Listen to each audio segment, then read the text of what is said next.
94 সংখ্যক শ্ৰীমন্ত শংকৰদেৱ সংঘৰ 94 সংখ্যক অধিৱেশনৰ আজি প্ৰায় সামৰণি পৰিছে। আজি অন্তিম দিনৰ কাৰ্যসূচী চলি আছে আৰু যিসকল অসমৰ বিভিন্ন ৰাজ্যৰ যিসকল ভকত বৈষ্ণৱ আহিছিলে ইতিমধ্যে সোণাৰাম চুতীয়া বৈষ্ণৱ পণ্ডিত সোণাৰাম চুতীয়া সমন্বয় ক্ষেত্ৰৰ পৰা মেলানি মাগিছে। অশ্ৰুসিক্ত নয়নেৰে তেওঁলোকে মেলানি মাগিছে, যিহেতু 4 দিনকৈ এই সমন্বয় ক্ষেত্ৰত আছিলে। বিভিন্ন জিলাৰ ভকত বৈষ্ণৱসকলৰ সৈতে একত্ৰিত হৈ আছিলে আৰু আজি অন্তিম দিনত এক প্ৰকাৰে ক'বলৈ গ'লে এক অশ্ৰুসিক্ত নয়নে তেওঁলোক ঘৰমুখী হৈছে। সকলোৰে মাজত এতিয়া দেখা পোৱা গৈছে যিসকল ভকত বৈষ্ণৱ আহিছিলে, লাখ লাখ ভকত বৈষ্ণৱ আহিছিলে, তেওঁলোকৰ সকলোৰে চকুলো দেখা পোৱা গৈছে। তেওঁলোকে যিহেতু 4 দিন আছিল আৰু সেই 4 দিনৰ পিছত আজি পুনৰ গৃহমুখী হৈছে। বিভিন্নজনে অশ্ৰুসিক্ত নয়নে সমন্বয় ক্ষেত্ৰত ত্যাগ কৰি গৃহমুখী হৈছে। আমাৰ লগত আছে নাজিৰা জিলাৰ যিসকল আহিছিলে ভকত বৈষ্ণৱ, তেওঁলোক আহিছিলে। আমি তেওঁলোকৰ সৈতে কথা পাতিবলৈ চেষ্টা কৰিম। দাদা 4 দিন আছিলে ইয়াত, 4 দিন আছিলে।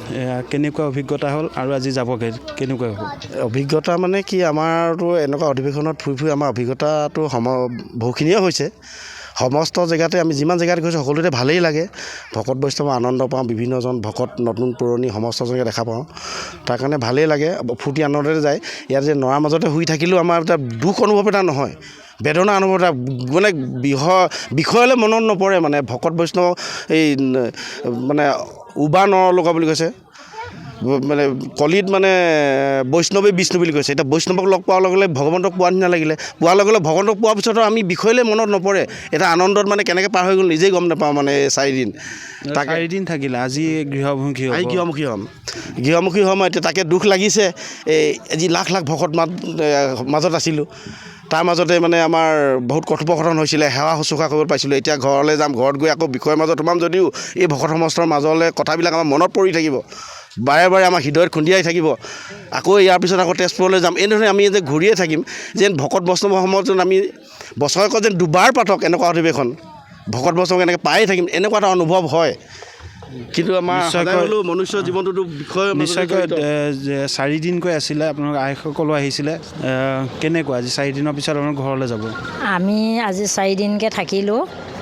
আমি এই শ্ৰীমন্ত শংকৰদেৱ সংঘৰ আমি বৰ আদৰে লওঁ। গুৰুজনৰ আমাৰ এই ধৰ্ম প্ৰচাৰ প্ৰসাৰ আমি সকলোতে অটুট ৰাখিব বিচাৰোঁ। বছৰত আমাৰ এবাৰ আমাৰ এই অধিৱেশন হয় প্ৰতি জিলাই। আমি পৰাপক্ষত প্ৰতিখন জিলালৈকে যাবলৈ আমি ইচ্ছা কৰোঁ, নোৱাৰিলেও আমি যিকোনো এখন দুখনলৈ যাওঁ। আই বা সমস্তকে আমি লগ পাওঁ আৰু সকলোৰে লগত আমাৰ প্ৰেম ভক্তি বুলি কয়। আমাৰ কোনো মায়া নাথাকে, কোনো পুৰুষ বা মহিলা বুলি কিবা এটা নাথাকে। সমস্তজনৰ লগতে আমি একত্ৰিত হৈ একেটা শিবিৰতে নৰাৰ ওপৰতে থাকি ঠাণ্ডা পানী খাই আমি বোকা পানীয়ে গা ধুই আমি যিটো আনন্দ লাভ কৰোঁ, হয়তো সেইটো আনন্দ যিসকলে ল'ব পোৱা নাই তেওঁলোকে এইটো আনন্দ অনুভৱ কৰিব নোৱাৰিব। আৰু এটা আশা কৰিম আপোনাৰ হবে এই নিউজ কৰি থকা হৈ আমাৰ সমস্তজনৰ ভকত বৈষ্ণৱৰ লগতে আপোনাৰ হ'বকো ভগৱন্তই ৰক্ষা কৰক। কলি যুগত ৰাম নামে হাৰ, ৰাম নামৰ বিনে নাহিকে আৰ। এই কলি যুগত হৰি নামে শ্ৰেষ্ঠ, হৰি নামৰ বিনে আন একো গতি নাই বুলি কৈছে। সেই হেতুকে আমি একান্ত মনে সমস্তজনে হৰিনাম গাই আমি প্ৰতিধ্বনি কৰোঁ, জয় গুৰু শংকৰ। নিশ্চয়কৈ যি 4 দিন আছিলে, এই 4 দিন ধৰি তেওঁলোকে হৰিনামৰ ধ্বনিৰ মাজত পাৰ কৰিছিলে। হৰিনামে মুখৰিত কৰি তুলিছে এই এৰালতলি পথাৰৰ যি সমন্বয় ক্ষেত্ৰ আছিলে। আমি আৰু এজন আছে ভকত বৈষ্ণৱ। 4 দিন আপোনাৰ চকুত অশ্ৰু বাগৰি আহিছে। 4 দিনৰ একেলগে আছিলে আৰু আজি আপোনালোক ঘৰলৈ যাবগৈ, কেনেকুৱা হ'ব? ভাল লাগিছে। আজি আমি আৰু শ্ৰীমন্ত শংকৰদেৱ সংঘৰ একতাত যিটো বান্ধ খাই থকা যিটো মানে পৰিৱেশ দেখিছোঁ, ইয়াত যিমান আনন্দময়, কোনো হাই কাজিয়া নাই, ইমান ধুনীয়াকৈ উলহ মালহে পাতিছে। আমি তাকে মানে ভাল পাইছোঁ। বেয়া লাগিছে আৰু এতিয়া যাব সময় সেইটো।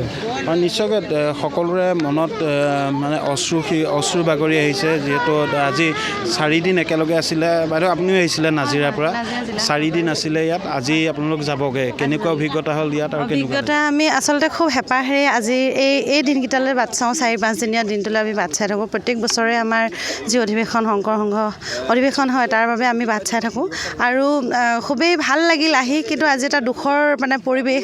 আমাৰ খুব আচলতে দুখ লাগিছে। আকৌ এবছৰলৈ আমি অপেক্ষা কৰিব লাগিব। খুবেই ভাল লাগিলে ভকত বৈষ্ণৱ আমি অসমৰ তথা ভাৰতবৰ্ষৰ নানান অঞ্চলৰ ঠাইৰ ভকত বৈষ্ণৱক আমি ইয়াতে লগ পালোঁ। ভাল লাগিল, বৈকুণ্ঠপুৰীলৈ পৰিণত হ'ল। খুবেই ভাল লাগিল ইয়ালৈ আহি। হয়, নিশ্চয়কৈ যি 4 দিন ইয়াতে এক প্ৰকাৰে বৈকুণ্ঠপুৰীলৈ পৰিণত হৈছিলে। ৰাজ্যৰ বিভিন্ন জিলাৰ সকলোবোৰ ভকত বৈষ্ণৱ ৰাজ্যৰ বিভিন্ন জিলাৰ পৰা আহিছিলে ইয়াতে। আৰু 4 দিনৰ পিছত আজি যেতিয়া গৃহমুখী হৈছে, মোৰ সহযোগী কেমেৰা পাৰ্চনে দেখুৱাই আছে বৰ্তমান নাজিৰাৰ পৰা যিসকল ভকত বৈষ্ণৱ আহিছিলে সেই ভকত বৈষ্ণৱসকল ইতিমধ্যে যাবলৈ ওলাইছে। আৰু ইতিমধ্যে যি 4 দিনীয়া কাৰ্যসূচী আছিলে, 4 দিনীয়া কাৰ্যসূচীৰ আজি সামৰণি পৰিব। আৰু কেইটামান কাৰ্যসূচীৰ পিছতে আজি যি সমন্বয় ক্ষেত্ৰত যি এক হৰিনামৰ ধ্বনি মুখৰিত হৈছিলে সেয়া স্তিমিত হৈ পৰিব। সকলোৱে বিচাৰিছে প্ৰতি বছৰে এনেদৰে আকৌ লগ হ'ব। সকলোৰে মনত সেই আশা পুহি পুনৰবাৰ গৃহমুখী হৈছেগৈ।